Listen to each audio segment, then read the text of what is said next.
semoga selalu diberi keberkahan dari Allah Subhanahu wa Ta'ala.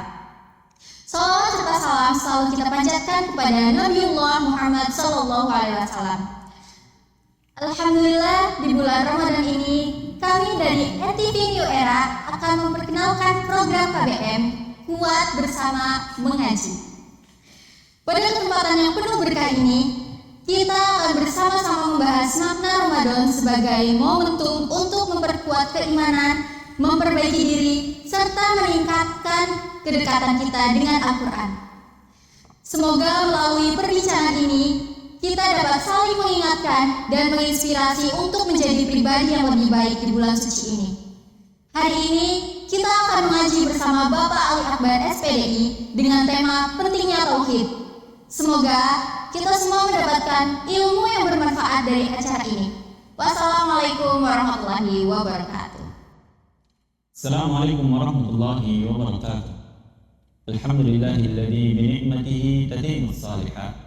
Allahumma shalli wa sallim ala nabiyyina Muhammad wa ala alihi wa ashabihi wa man tabi'ahum bi ihsanin ila yaumiddin. Amma ba'd. Sobat NTV New Era, pada kesempatan yang berbahagia ini, mari kita mengambil satu tema pentingnya Tauhid. Tauhid secara bahasa adalah memilih satu saja. Dan menurut istilah syar'i, Tauhid adalah menjadikan Allah sebagai satu-satunya sesembahan yang benar. Lalu, apa pentingnya Tauhid ini? Yang pertama adalah Tauhid adalah tujuan manusia diciptakan. Sebagaimana firman Allah Subhanahu wa Ta'ala dalam Quran surat Az-Zariyat ayat 56. A'udzu billahi minasyaitonir rajim. Wa ma khalaqtul jinna wal insa illa liya'budun. Dan tidaklah aku ciptakan jin dan manusia kecuali untuk beribadah kepada-Ku. Dari ayat ini kita memahami bahwa Allah Subhanahu wa Ta'ala menciptakan jin, Allah Subhanahu wa Ta'ala menciptakan manusia dengan tujuan. Dan dari ayat ini kita mengetahui bahwa tujuan dari penciptaan jin dan manusia adalah untuk beribadah kepada Allah saja. Tidak diperkenankan beribadah kepada selain Allah. Tidak diperkenankan beribadah kepada manusia. Tidak diperkenankan ibadah kepada jin. Tidak diperkenankan ibadah kepada batu. Tidak boleh diperkenankan ibadah kepada seluruh zat selain Allah. Sebagaimana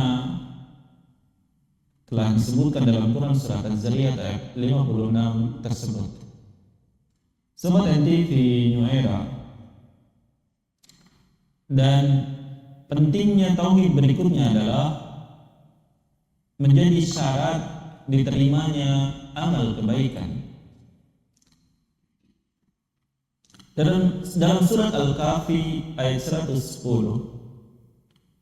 Allah Subhanahu wa Ta'ala berfirman, "Faman kana yarju liqa rabbi faly'amal amalan salihan wa la yusyrik bi ibadati rabbih ahada."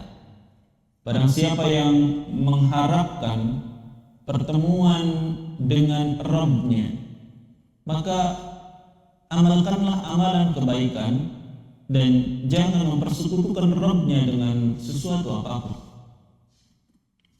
Di sini jelas perintahnya adalah jangan mempersekutukan Allah.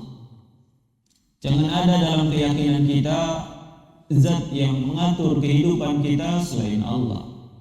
Jangan ada dalam benak kita ada zat selain Allah yang memberikan rezeki kepada kita.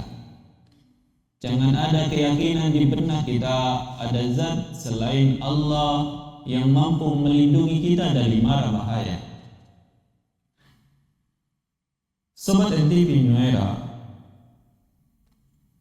pentingnya tauhid berikutnya adalah kunci surga. Dalam hadis riwayat Abu Ya'la dalam musnadnya, Rasulullah sallallahu alaihi wasallam bersabda, "Man qala la ilaha illallah sadaqan min qalbihi dakhala jannah." Barang siapa yang mengatakan tidak ada sesembahan yang hak kecuali Allah, tulus dari hatinya, maka ia masuk surga. Tauhid juga adalah inti dakwah para nabi. Dalam surat Al-Anbiya ayat 25, "Wa ma arsalna min qablika min rasulin illa nuhi ilaihi annahu la ilaha illa ana fa'buduni." Dan kami tidak mengutus seorang rasul pun sebelum kamu, melainkan kami wahyukan kepadanya bahwa tidak ada ilah yang hak melainkan aku, maka sembahlah aku olehmu sekalian. Berikutnya, pentingnya tauhid juga menjadi prioritas utama dari para ulama dalam berdakwah. Ketika Nabi SAW mengutus Mu'adz ke Yaman, Rasulullah bersabda kepadanya, "Sesungguhnya engkau akan mendatangi sebuah kaum ahlul kitab, maka hendaknya yang engkau dakwahkan pertama kali adalah agar mereka mentauhidkan Allah Ta'ala." Sobat NTV New Era,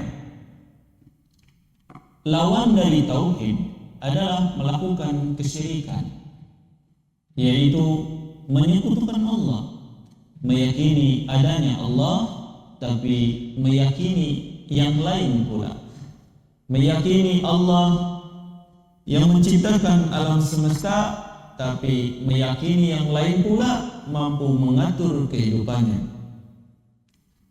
Keyakinan seperti itu adalah keyakinan yang dinamakan syirik. Dan bahaya dari kesyirikan adalah muncul istilah yang dinamakan cara berpikir tahayul, atau istilah simpelnya otak tahayul. Nah, kalau orang yang berpikir tahayul, maka dia akan berpengaruh kepada amalan hariannya. Contoh orang-orang yang berpikir tahayul. Orang yang berpikir tahayul berpikir bahwa ketika muncul kedutan, ada yang tahu kedutan? Iya, kedutan di mata. Orang yang berpikir tahayul, maka dia akan memaknai kedutan di mata itu memiliki makna mau menangis lah, mau dapat duit lah, gitu. Ya, mau ada masalah dan lain-lain. Maka dia maknai kedutan itu dengan makna-makna kehidupan. Padahal kedutan hanyalah dari gambaran otot yang lemah atau otot yang sedang kekurangan nutrisi atau otot yang sedang dalam keadaan stres, maka muncul kedutan. Tapi orang-orang yang berpikir tahayul memaknai lain. Ada lagi orang yang berpikir tahayul, ada orang yang melakson di mana? Kuburan.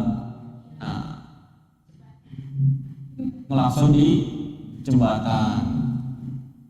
Apa yang sedang dia pikirkan ketika dia membunyikan klakson? Permisi, menyapa. Oh, katanya di jembatan ada makhluk halus, makhluk gaib. Maka kita harus melakukan permisi. Sebenarnya yang dia pikirkan bukan permisi. Permisi adalah sebuah istilah untuk menutupi rasa yang sebenarnya. Jadi rasa yang sebenarnya apa? Takut, bukan permisi. Gitu. Dia ketakutan. Dia ketakutan terhadap makhluk gaib. Kemudian dia ngelakson. Ada lagi orang yang menutupi rasa takutnya dengan mengatakan, oh kita harus menghormati mereka. Harus menghormati mereka. Sekarang ini cara berpikirnya masuk ke dalam logika. Logika yang benar, bukan logika tahayul. Makhluk jin di sini ada enggak? Ada. Di tempat parkir ada enggak? Ada.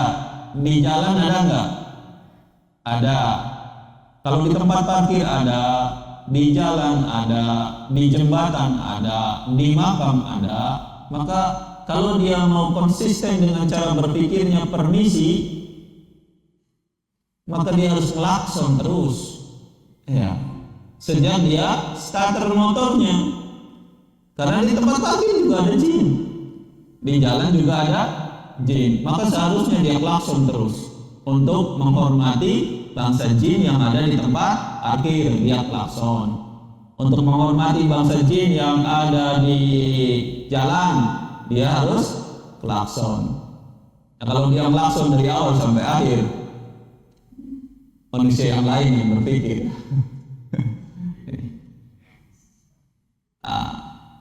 Jadi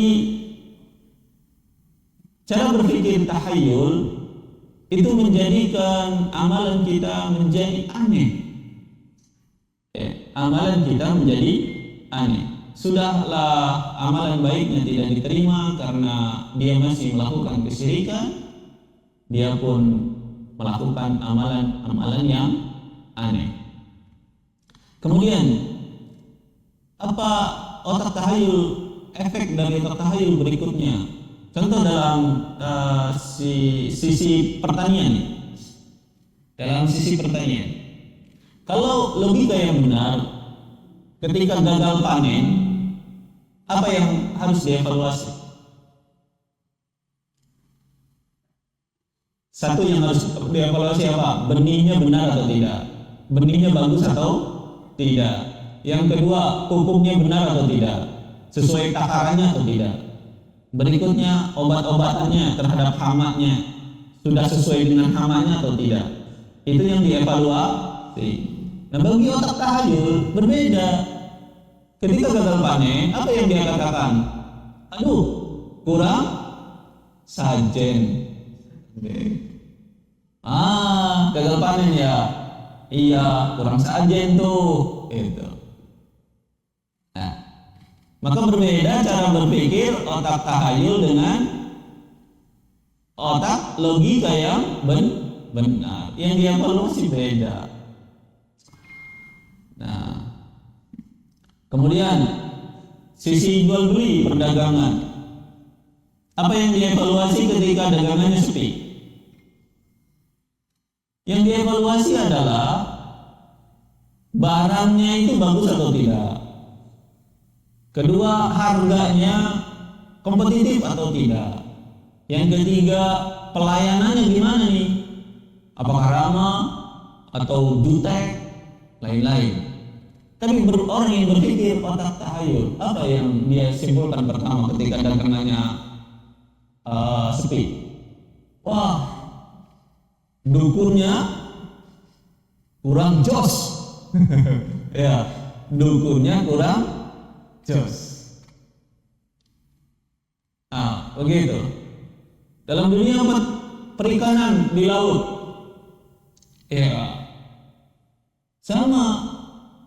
Ketika dievaluasi, hasil dari evaluasinya adalah bagi logika yang benar, menangkap ikan di laut, evaluasinya adalah buat kapal laut yang sangat bagus dengan teknologi di dalamnya. Ketika ikan yang didapatkan tidak busuk, maka harus ada lemari pendingin dalam kapasitas yang besar Sehingga ketika berlayar selama 3 bulan, berlayar 6 bulan, pulang ke daratan, ikan-ikan tetap masih dalam keadaan segar. Tapi otak tahayul beda lagi cara penyelesaiannya. Wah, kayaknya harus dihanyutkan kepala kerbau nih. Gitu. Kayaknya harus dihanyutkan macam-macam. Nah, maka orang-orang yang berbuat kesyirikan kepada Allah Subhanahu wa taala, maka dia akan menjadi hina baik di akhirat maupun di dunia. Dia hinanya di akhirat adalah amalannya tidak diterima dan dosa-dosanya tidak diampuni oleh Allah Subhanahu wa taala.